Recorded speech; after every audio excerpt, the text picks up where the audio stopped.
driver of our economy, one we really need to grow if we want to provide more jobs. Of course, we are competing with countries in the region and other beautiful destinations around the world, so we really need to play to every advantage we have. Could we have a niche in sports tourism? It's a travel market that offers great potential. Already this year, we've hosted the Netball World Tournament, the Cricket Women's World Cup T20, the E-Grand Prix, all in Cape Town, and most recently, we hosted the World Rowing Masters at the Roodeplaat Dam in Gauteng. And in 2027, we're going to host the Cricket World Cup. Are we capitalising on this aspect of tourism? Is our 2010 experience of hosting the FIFA World Cup a guide for the way forward, or a cautionary tale? To discuss this, I'm joined now by Professor Brendan Knott of the Cape Peninsula University of Technology's Department of Sports Management, but he's currently in Bordeaux, France. Professor, what a lovely destination. Of course, I would imagine you're there for the Rugby World Cup. I wonder if you can start by telling us, what is it like to be in France, already a highly desirable tourism destination, in the middle of the Rugby World Cup? Thank you, Sally. Yes, wonderful to join you from France this evening, and it's a great privilege to be here. I've been here since the beginning of the tournament so far, and it really is it's buzzing, and there are so many rugby fans around. There is actually fantastic support for our Springboks by Springbok supporters, but also a huge respect, amongst the global rugby community for our boys in green. So that has been really very special and very fun. And it's an absolute rugby festival, as I'm sure you can imagine. So it is wonderful to enjoy the country and the rugby at this time. And of course, you've got a particular interest in sports management, sports tourism. So what are you learning from the way France is hosting this event that we can perhaps use here back at home? Yeah, there's so much to learn, really. But what I'm really focusing on is looking at how they're really looking at legacy and ensuring that these events, of course, France is not only hosting the Rugby World Cup this year, next year they have the Olympic Games. So that's two of the biggest, sports mega events back to back. Legacy, sustainable development, and an emphasis on sustainability, as well as growing their professional sports management industry.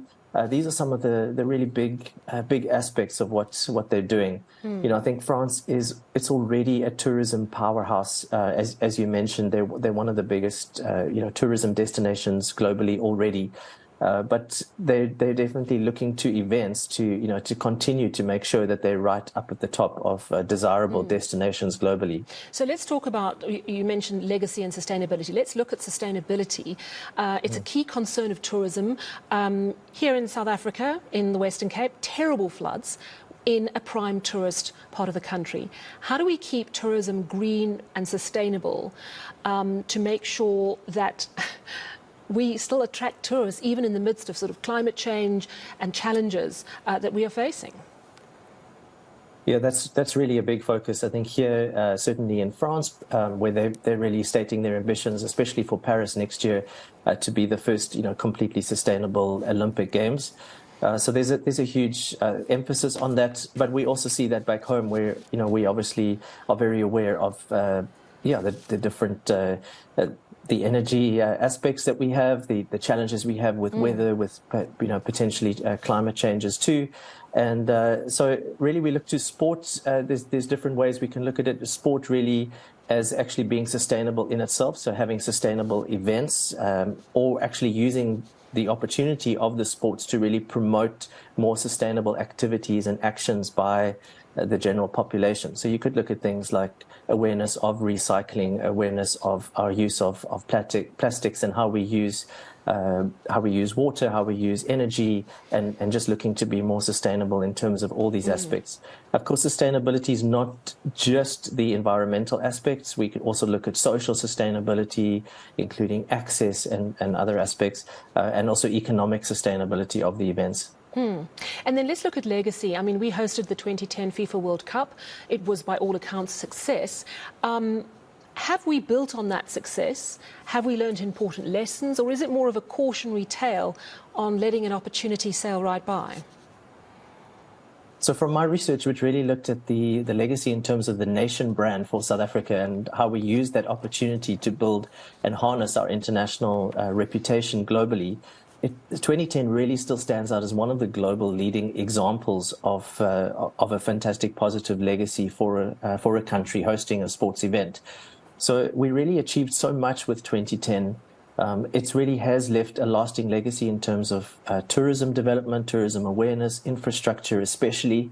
I would say that possibly we haven't really built on that success in terms of a regular pipeline of really bigger mega events.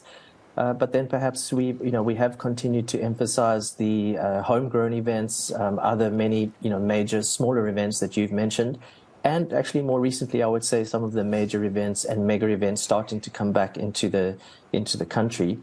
So there are ways in which we've capitalized on that, and I still feel that there are some lessons to be learned and many other things we could do going forward. If you had one message to give the tourism minister around sports tourism, what would you say it is that we need to perhaps think about that we're not quite thinking about at the moment? A word of advice or something you've learned in this past week? Yeah, I think sport is a fantastic way to actually generate economic productivity, to create jobs. And we really need as much of this in our country right now. Entrepreneurism, job creation, and sport and sports events and other events besides sport too are really great, fantastic catalysts for this. And even the developed countries of this world are looking to sport and events to build on this. So really, we do need to emphasize the bidding of these events and the promotion of actually hosting these events, as well as our regular homegrown events, to really attract international audiences. I think what we see here in France especially and what we see regularly with mega events, is that they attract first-time visitors, a high percentage of first-time visitors. So it's often not your typical tourist who would regularly come to the country, and that's very, very valuable in terms of growing the tourism market in a longer term. Absolutely. It's a whole new brand of customer, isn't it? Thank you so much, Professor Brendan Knott of the Cape Peninsula University of Technology's Department of Sports Management. Do enjoy the rest of the World Cup. He's in Bordeaux, France at the moment. Enjoy.